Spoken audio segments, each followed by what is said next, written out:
आज इस वीडियो में नोकिया के बारे में हम बात करेंगे, जो एक समय में दुनिया की सबसे बड़ी हैंडसेट मैन्युफैक्चरिंग कंपनी थी। ऐसा क्या हुआ कि नोकिया का नाम हैंडसेट की दुनिया से एकदम खत्म हो गया? वीडियो शुरू करने से पहले आपसे रिक्वेस्ट है कि इस चैनल को सब्सक्राइब कर ले, क्योंकि एक वीडियो बनाने के लिए काफी मेहनत लगती है और आपके एक सब्सक्राइब या लाइक से हमें मोटिवेशन मिलता है। चलिए शुरू करते हैं आज के टॉपिक को। जैसे कि आप सभी जानते हैं कि नोकिया एक मोबाइल हैंडसेट कंपनी थी, मगर बहुत से कम लोगों को पता होगा कि नोकिया की शुरुआत कैसे हुई थी। नोकिया कॉरपोरेशन की शुरुआत 1967 में हुई थी। यह दुनिया भर में टेलीकम्युनिकेशंस इक्विपमेंट में एक ग्लोबल लीडर के रूप में सामने आए थे। नोकिया कॉरपोरेशन उस समय कार और साइकिल के टायर, रबर के जूते, टेलीकम्युनिकेशंस केबल, टेलीविजन और बहुत से इलेक्ट्रॉनिक्स डिवाइस बनाते थे। साल 1979 में नोकिया ने मोबिरा नाम की कंपनी को खरीद लिया। मोबिरा, जिसका टेलीफोनिक इंडस्ट्री में काफी नाम था।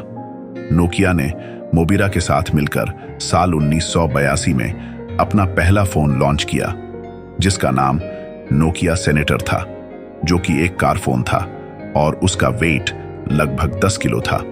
साल 1984 में नोकिया ने मोबिरा के साथ एक और फोन लॉन्च किया, जिसका नाम नोकिया मोबिरा टॉकमैन था, जो कि एक पहला ट्रांसपोर्टेबल फोन था जिसको घर से बाहर कहीं भी लेकर जा सकते थे और इसका वेट लगभग 5 किलो था।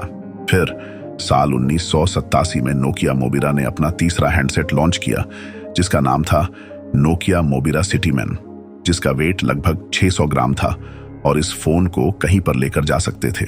साल 1990 में नोकिया ने डिसाइड किया कि हम अब अपना पूरा बिजनेस सिर्फ टेलीकम्युनिकेशन में ही करेंगे और साल 1991 का वो वक्त आ गया जब नोकिया के हैंडसेट से पहली बार जीएसएम कॉल किया गया।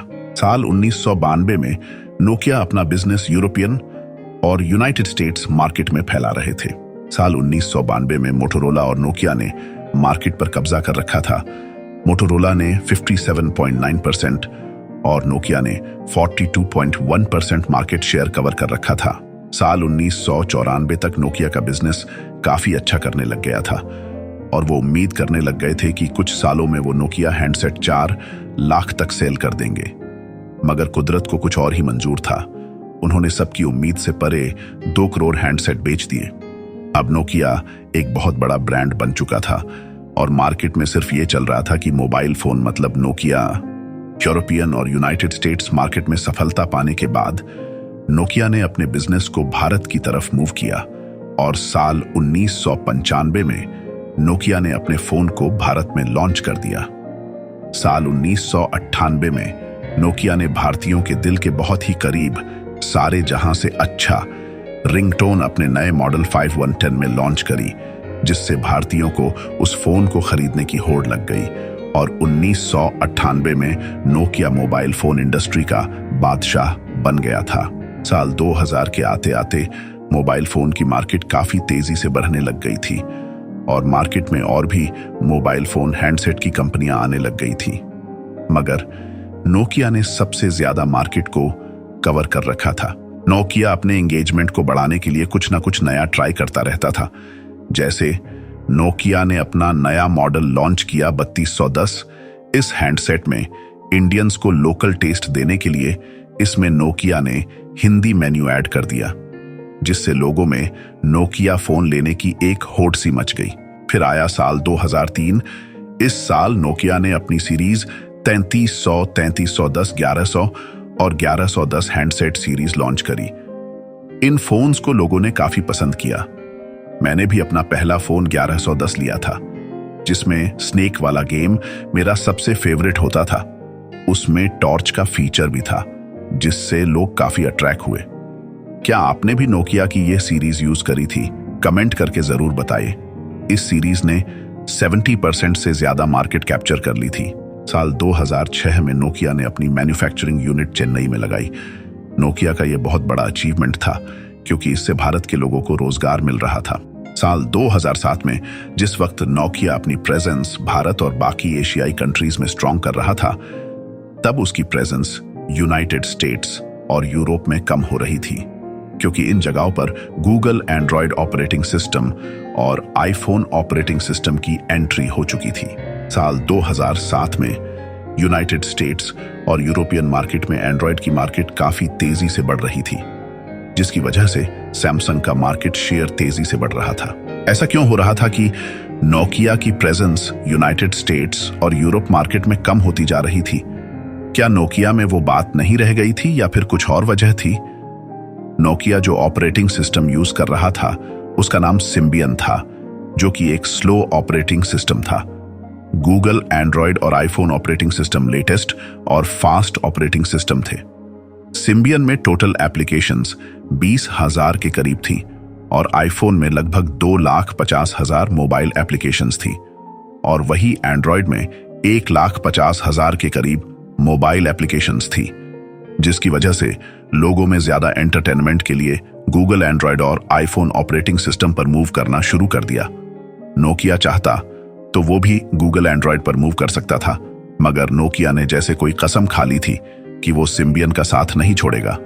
Samsung, LG, Intex, Vivo, HTC, Lava, ये सभी मोबाइल कंपनीज गूगल एंड्रॉयड पर शिफ्ट हो गए थे, जिससे नोकिया के यूजर्स एंड्रॉयड की तरफ मूव होने लग गए। मगर नोकिया सिम्बियन को छोड़ना नहीं चाहता था, क्योंकि बाकियों की तरह वो भेड़ चाल में नहीं चलना चाहता था। उसको लगता था कि मैंने इस इंडस्ट्री पर राज किया है, ये एंड्रॉयड वाले सारे यूजर्स मेरे पास वापस आ जाएंगे। मगर यहां पर उसकी सोच से सब कुछ अलग हुआ और धीरे धीरे उसके सारे यूजर्स एंड्रॉयड और आईफोन की तरफ जाते रहे। मोटोरोला और सैमसंग जैसे ब्रांड यूजर्स के लिए नए नए फीचर्स वाले फोन्स लेकर आ रहे थे, जिससे सभी यूजर्स उनके तरफ जाते जा रहे थे। मोटोरोला और सैमसंग ने उस वक्त फ्लिप वाले फोन लॉन्च कर दिए, जिससे देखकर जनता बहुत अट्रैक्ट हुई थी, और यह उस वक्त एक स्टेटस सिंबल्स बन गए थे। नोकिया में काफी लॉसेस होने लगे। नोकिया की मैनेजमेंट ने अपने एम्प्लॉइज को फायर करना शुरू कर दिया, और फिर कुछ समय बाद उन्होंने अपने सीईओ ओली-पेका कलसवुओ को भी फायर कर दिया, और फिर उनकी जगह पर आए नए सीईओ स्टीफन इलॉप, जिन्होंने आते ही चेंज लाने का सोचा, और स्टीफन तय करते हैं गूगल एंड्रॉयड पर जाने का, और उन्होंने गूगल एंड्रॉयड के साथ मीटिंग भी फिक्स कर ली। मगर मीटिंग करने से पहले उनको लगा कि अगर हम भी गूगल एंड्रॉयड पर चले जाएंगे तो हम में और बाकियों में क्या फर्क रह जाएगा, और गूगल एंड्रॉयड की तरफ जाते जाते माइक्रोसॉफ्ट विंडो की तरफ चल दिए। नोकिया ने 2011 में माइक्रोसॉफ्ट के साथ स्ट्रेटेजिक पार्टनरशिप अनाउंस कर दी कि अब हम मिलकर न्यू ग्लोबल मोबाइल इकोसिस्टम बनाएंगे। यह नोकिया की सबसे बड़ी गलती थी कि उन्होंने गूगल की बजाय माइक्रोसॉफ्ट के साथ हाथ मिला लिया था। नोकिया और माइक्रोसॉफ्ट दोनों अपनी अपनी फील्ड में नंबर 1 थे, इसीलिए उन्होंने सोचा था कि दोनों मिलकर मोबाइल सॉफ्टवेयर में नंबर 1 बन जाएंगे। मगर हुआ सब उल्टा। माइक्रोसॉफ्ट कभी एक स्टेबल सॉफ्टवेयर नहीं बना पाया, जिसकी वजह से यूजर्स एंड्रॉयड और आईफोन की तरफ जाते रहे, जिससे एंड्रॉयड और आईफोन के यूजर्स बढ़ते रहे, और ज्यादा यूजर्स होने की वजह से एप्लीकेशन डेवलपर भी आईफोन और एंड्रॉयड के लिए ही एप्लीकेशंस बनाते रहे, और नोकिया और डूबता रहा।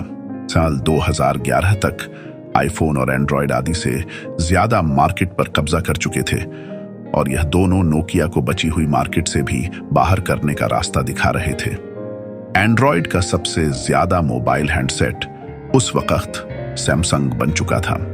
आपने बहुत लोगों से सुना होगा कि नोकिया ने अपने फोन में चेंजेस नहीं किए, इसीलिए नोकिया डूब गया।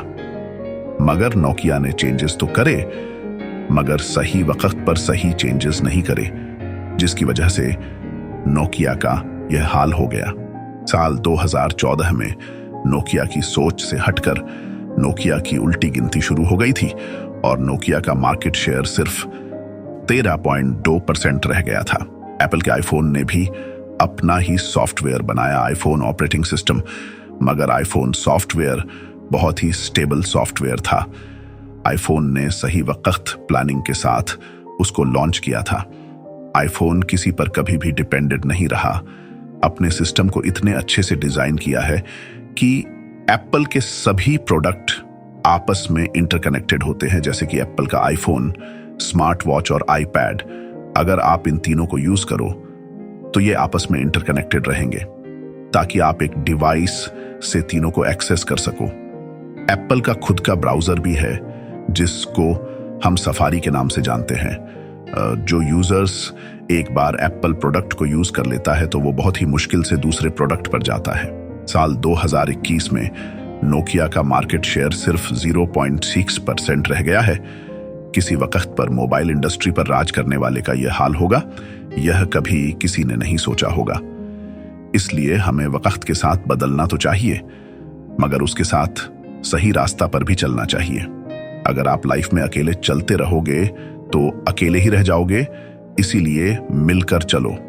इसी के साथ इस वीडियो को यही रोकते हैं और उम्मीद करते हैं कि इस जानकारी से आप संतुष्ट होंगे। अगर ऐसे और किसी टॉपिक पर वीडियो देखना चाहते हैं तो हमें कमेंट करके बताएं। तो मिलते हैं एक नए वीडियो के साथ। धन्यवाद।